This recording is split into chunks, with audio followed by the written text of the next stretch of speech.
Good morning, I'm Kenneth Bowden. And I'm Janae Norman. Here are the top 5 things to know this Friday. Number 1, Iran has invited the United States and Boeing to join the investigation into that deadly plane crash in Tehran. New video shot near the plane's last tracked position shows what appears to be a missile heading upwards before impact. U.S. intelligence officials and other world leaders now say it's highly likely that it was an Iranian missile that brought down the jet. Iran denies it shot down the plane even by mistake.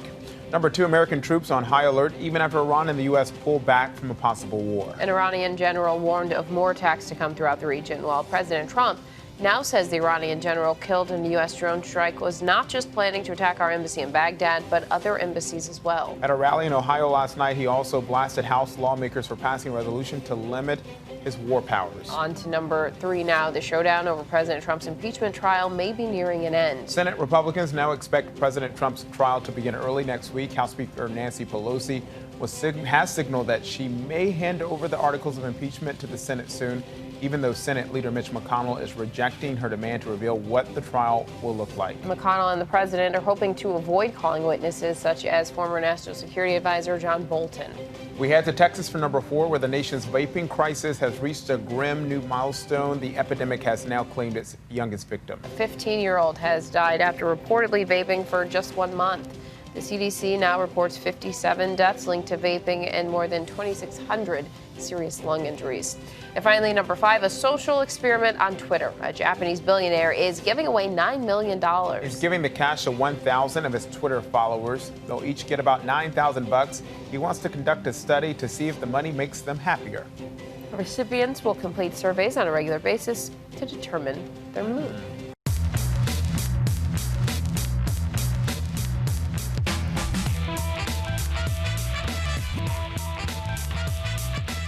Let's get right to that breaking news overnight concerning that passenger jet that U.S. officials say was likely shot down over Iran. Iran has now invited the U.S. and Boeing to join the investigation after video appeared to show the plane being shot down by missiles. Overnight vigils were held in Canada for the 63 Canadians killed as investigators from around the globe began traveling to Iran to search for evidence. This morning, Iran now inviting the United States to join the investigation into what brought down that passenger jet outside Tehran.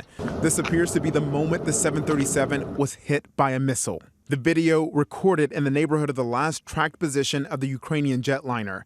A missile can be seen heading upwards right before impact, the sound following seconds later. The crippled plane in this video posted by a resident outside Tehran shows the aircraft apparently on fire, breaking apart and crashing 3 miles away. The impact also captured by CCTV video, which is airing on Iranian media. You can see the debris streaking past the camera. The videos reinforcing Western intelligence that says Iran's anti-aircraft systems hit the plane. The evidence indicates that the plane was shot down by an Iranian surface-to-air missile. Somebody could have made a mistake. Some people say it was mechanical. I personally don't think that's even a question, personally. 176 people were killed. Overnight, Iranian officials inviting the Canadian and United States National Transportation Safety Board, along with Boeing, to help in the investigation as the country continues to deny shooting down the jet, calling it scientifically impossible. But look, this was the scene hours after the crash Wednesday. And this is video from Thursday morning. The crash scene cleared by the Iranian government of wreckage and potential evidence.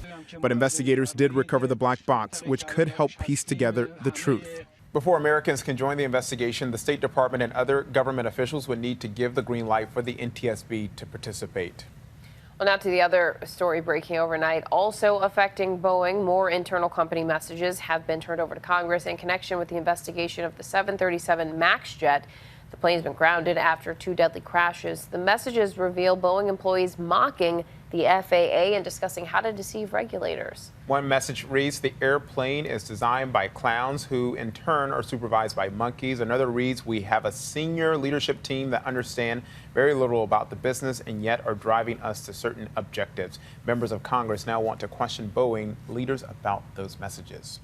We turn now to President Trump defending his decision to authorize the deadly drone strike that killed a top Iranian general. He used his first campaign rally of the year last night to blast the Iranian general as a bloodthirsty terrorist who was plotting to attack U.S. embassies in Baghdad and beyond. He also took aim at House lawmakers who have voted to limit his war powers. ABC's Megan Tavrizian is here with more. Megan, good morning. Good morning, Janae and Kenneth. A week after President Trump ordered the attack on Qasem Soleimani, he's now offering a new reason for killing him. At his first rally since ordering that fatal drone strike against Qasem Soleimani, President Trump saying the Iranian commander was planning attacks on multiple U.S. embassies. He was looking very seriously at our embassies, and not just the embassy in Baghdad, but we stopped him, and we stopped him quickly, and we stopped him cold. And Secretary of State Mike Pompeo on Fox News echoing the president's remarks. No doubt that there were a series of imminent attacks that were being plotted by Qasem Soleimani. We don't know precisely when, and we don't know precisely where, but it was real. But several senators briefed on the intelligence say there was no mention of a plot to bomb an embassy. House Speaker Nancy Pelosi saying the president's actions endangered U.S. service members and diplomats. The president to say, oh, I inform you by reading my tweets. No, that's not the relationship that our founders had in mind. That's one of the reasons House Democrats and some Republicans approved a resolution requiring the president to get congressional approval for any future military action against Iran that lasts longer than 30 days. It is this body that needs to make that decision, and the United States Senate. The White House calling the War Powers resolution, quote, ridiculous and completely misguided. Would you go to Congress to take further military action against Iran? Would you seek congressional approval? It would all depend on the circumstance. I don't have to, and you shouldn't have to be able, because you have to make split-second decisions sometimes. Sometimes you have to move very, very quickly, John. On Thursday, an Iranian general threatened more attacks by proxy forces in Iraq, Lebanon, Yemen, and Afghanistan. The Trump administration says the United States remains ready, adding the regime still poses a very real threat. Janae. All right, Megan, thank you. And the Trump administration is moving to change a landmark environmental law to speed up infrastructure projects. The law could limit how much climate change is considered in the construction and repair of roads, airports, pipelines, and schools. After questioning the existence of climate change for years, President Trump may now be changing his tune. What is your position on global warming? Do you think it's a hoax? Do you think No, not at all. Nothing's a hoax. Nothing's a hoax about that. It's a very serious subject. I want clean air. I want clean water. I want the cleanest air. I want the cleanest water. The environment's very important to me. We did South Korea. We have the president said under current law, it takes too long to evaluate the environmental impact of government projects, but critics say the administration is ignoring climate change and making it harder for the public to voice concerns. Another Justice Department investigation related to Hillary Clinton is reportedly ending without any tangible results. President Trump and his allies pushed for the inquiry into possible corruption concerning the Clinton Foundation and the sale of a company called Uranium One when Clinton was Secretary of State. But sources tell the Washington Post investigators have effectively wrapped up the case and found nothing worth pursuing. Now to a health alert about the flu season. It could be one of the worst in decades. The CDC reports that at least 27 children have died from the flu. That's the highest number for this time of year since 2003. Widespread flu activity has been reported in 46 states. Cases of the dangerous B strain of the virus are appearing earlier than normal. The CDC releases new numbers today. A Colorado man is under arrest accused of posing as an officer and pulling over a woman on a highway. The woman's son started recording after he noticed the truck the man was driving had no markings or police lights. They say the man never identified himself and then showed a badge claiming to be a federal agent. No, I need to see yours. I need to see your ID and registration. I'm too scared of this. It's okay. It's okay. I'm a federal agent. There was no markings on the car. There were no markings. He didn't have any sort of ID on his person. Authorities say 50-year-old Michael Nelson had a fake badge and accused the woman of passing on the right. She demanded to see his ID, and when he didn't produce one, she drove away. Experts say she did all the right things there by keeping her calm and asking for ID. Also in Colorado, another mysterious drone sighting has been reported. This time, authorities say a drone flew dangerously close to a medical helicopter. In response, officials are now stepping up their investigation into who or what is behind the recent drone activity. A middle school teacher in Florida is facing charges after physically removing a 14-year-old student from class. It happened after an altercation in the classroom in which the student reportedly defied the teacher and called him a name. Here's ABC's Lindsay Davis. This student's cell phone footage captures the moment a Florida teacher's temper flares to the point of lifting a 14-year-old student out of his desk and then shoving him out of the classroom. It happened Tuesday at Buddy Taylor Middle School. Jeffrey Pafumi claims the student refused to turn down his music on his computer and slapped his hand away when he tried to mute the music. Pafumi told police the student called him a cracker and claims he grabbed the teen safely so he couldn't hurt himself or anybody else. The teacher has been charged with simple battery. Back in 2012, Pafumi was convicted of battery after a bar fight. The teen in this incident says he was not hurt, but after he reported the incident to his parents, they say they plan to press charges. Pafumi is now out on bond and on leave, pending the outcome of the investigation. Lindsay Davis, ABC News, New York. Our thanks to Lindsay. Overseas, American firefighters have been greeted with cheers and applause as they arrive in Australia to help battle those deadly wildfires. Some people even wiped away tears. The video was posted by the commissioner of the New South Wales Rural Fire Service. More than 150 American firefighters are already in Australia. There are plans to send at least 100 more. So incredible to see neighbor helping neighbor, country helping country there. Absolutely. Coming up, royal backlash. New details about how Prince Harry defied the Queen before announcing that he and Duchess Meghan are stepping back from royal duties. And the new fallout this morning after this. We are back with this video of a volcano erupting in central Mexico yesterday. Ash from the explosion shot 2 miles into the sky. Authorities urge people to stay away from the base of the volcano. No major damage reported. Some other stories we're watching this morning. A marijuana shortage is causing problems in Illinois. The state legalized recreational pot this year. Long lines at dispensaries are impacting people looking for medical marijuana. Some locations stopped selling the recreational form of the drug to make sure medical users get what they need. About $11 million worth of pot products have been sold in a week. Taco Bell is adding 6-figure salaries to its menu. The fast food chain is set to raise manager salaries to $100,000 per year.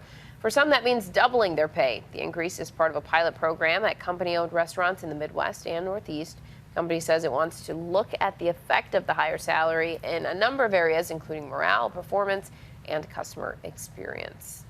That is our question of the day. When it comes to those higher salaries, what do you think? Is it enticing to you? Yeah. Tell us in the comments. Tweet us at ABC News Live. We want to hear from you. Tourists visiting Iceland out on a snowmobile tour found themselves stranded on a glacier for more than 5 hours after they were hit by a snowstorm. About 200 rescue workers finally made it to the scene, treating some of them for frostbite and taking them to safety. Some Americans were part of the group, one saying they thought they might die there. In sports, the Summer Olympics are going green. Officials in Tokyo have announced that athletes will sleep on beds made from cardboard, which will be recycled after the games. And the medals awarded to athletes will be made from recycled consumer devices. Even the 2020 Olympic torch has been crafted from aluminum waste. A Connecticut man is home this morning after being released on bond for allegedly killing his estranged wife. However, he's anything but free. Fotis Doulos is wearing a GPS monitor to make sure he stays put as prosecutors build their case. Here's ABC's Trevor Ault. Fotis Doulos, the Connecticut man accused of murdering his estranged wife, walked out of jail. The father of 5 arrested Tuesday, 8 months after Jennifer Doulos disappeared, posting $6 million bond, a fee his attorney argued was excessive. You'll almost never see a bond of this magnitude for a person without an extensive criminal record. While Doulos has been released from custody, the judge has added terms for house arrest and issued a protective order forbidding him from talking to, visiting, or in any way communicating with his children or their nanny, who is now a key witness for the prosecution. Do you understand all the different terms of the protective order, sir? Will you obey it? I will. Fotis and Jennifer Doulos were locked in a vicious divorce and custody battle before her disappearance. Court documents from 2017 claim the 50-year-old mother feared for her life. Tuesday, Doulos' attorney confirmed he saw police removing an axe from his client's garage during his arrest, but he thinks it has no significance to the case. There's no body. What we have is a suspicious disappearance and an entirely circumstantial case. Fotis Doulos' girlfriend, Michelle Troconis, is also charged with conspiracy to commit murder in this case, and she too has posted bond and is now out of jail as well. Janae, Kenneth. All right, thank you, Trevor. Let's turn now and check our notifications, starting with these seals at the Oregon Zoo having fun at bath time because, cute. You know what? Sometimes you gotta have some fun in the tub, rub-a-dub-dub. From that cuteness to a child being called a preschool Picasso. 7-year-old who's not exactly in preschool is taking the art world by storm, selling his work for thousands of dollars. Not bad. Yeah, it looks pretty cool there. Yeah. Good for him. I think he wants to be a soccer player at some point instead of a art virtuoso. Hey, next to the rescue that Leonardo DiCaprio helped give to a drowning man, a rescue that he never got in Titanic. You know what we're talking about. It happened while Leo was vacationing aboard a yacht in the Caribbean over the holidays. That yacht and its crew reportedly responded to a mayday call for a man who'd fallen overboard near St. Martin. That man was eventually found and rescued by Leo and crew after treading water for nearly 11 hours. Whoa. A report says the man who'd fallen overboard after too much alcohol was only minutes away from drowning. Unfortunately, he didn't end up underwater like the cuttlefish in this next story. Researchers in Minnesota slapped some specs on cuttlefish. They put 3D glasses on them to determine if the cousins of squid and octopi have three-dimensional vision. Okay. The answer is yes. But how'd they get the glasses to stay on? So this was the idea of using Velcro. We use super glue to apply a small patch of Velcro on the skin. And that will fall off naturally because of the water. Okay, makes sense. Scientists hope the study leads to more information on how vision works in general, as well as the brain. Fascinating. And we're getting our first look at a soldier receiving a big furry welcome home. Melanie Irizarry came back from the Middle East last month, which made her 2-year-old golden retriever Hudson, you see there, very happy. After 6 months away, she wrote on Facebook, "It truly was the best feeling ever, having him back in my arms." Yeah. And we turn now to the drama unfolding at Buckingham Palace after Prince Harry and Duchess Meghan announced they're stepping back from royal duties. We're learning about a wider break within the royal family and how Prince Harry openly defied the Queen. This morning, the palace reeling from that royal upheaval as Prince Harry and Duchess Meghan waste no time acting on their personal Declaration of Independence. Just days after announcing they're taking a step back from royal life, the Duchess is already heading back to North America, flying to Canada today to reunite with the couple's son. It comes as we learn new details about the announcement that sources say left the Queen stunned. The Queen wasn't aware that the statement was going to go out. In fact, she expressly said, do not go public with this until we've managed to resolve it. ABC News has learned Prince Harry defied a direct order from the Queen to keep the decision private until the family had come to an agreement about the future, and that neither William nor Charles saw the statement until just 10 minutes before it was sent to the media. Talks about the decision began months ago, with Prince Harry first going to his father to discuss a change of roles, but Prince Charles demanded a more detailed plan before moving forward. Next, Harry went to the Queen, who urged her grandson to work with his brother and father to find a solution. But that sudden break from the palace could tarnish that famous Markle sparkle. I wish she was able to deal with that rather than have to pull away. Outrage already pouring in from the public over what some view as a betrayal. I think what they've done, they've let everybody down. Members of the Queen's court have even said the couple could be punished for disobeying an order from the Queen, sparking rumors that the two could lose their official titles. But for now, titles are the least of the worries in Buckingham Palace. The Queen setting up a series of conference calls with Harry, Prince Charles, and Prince William to find the best solution for these complicated issues, including questions about who will foot the bill for the couple's cost of living. Police protection, travel, even their home in Windsor are all costs currently picked up by the British public. It's now up to government officials to determine how Meghan and Harry can reduce their roles while still being funded by the taxpayers. The bottom line here is the British people will not like the fact that there are part-time royals living million-dollar lifestyles, trading from their royal name and making money, large sums of money from that, while still taking money from the public purse. Royal insiders say it's unlikely that Harry and Meghan will lose their titles of Duke and Duchess, as those are gifts from the Queen. Waiting for the next development there. Coming up, the deadline to qualify for the next Democratic debate is hours away. Find out who's in. But first, night 3 of the Jeopardy Greatest of All Time tournament is in the books. I'll tell you who has the lead and who needs to pick it up after this. Here's what to watch out for today. President Trump is scheduled to have lunch with Secretary of State Mike Pompeo, who will then swear in the new U.S. ambassador to Russia, John Sullivan. Sullivan is the former Deputy Secretary of State and was the first official to face public questioning about the Ukraine scandal.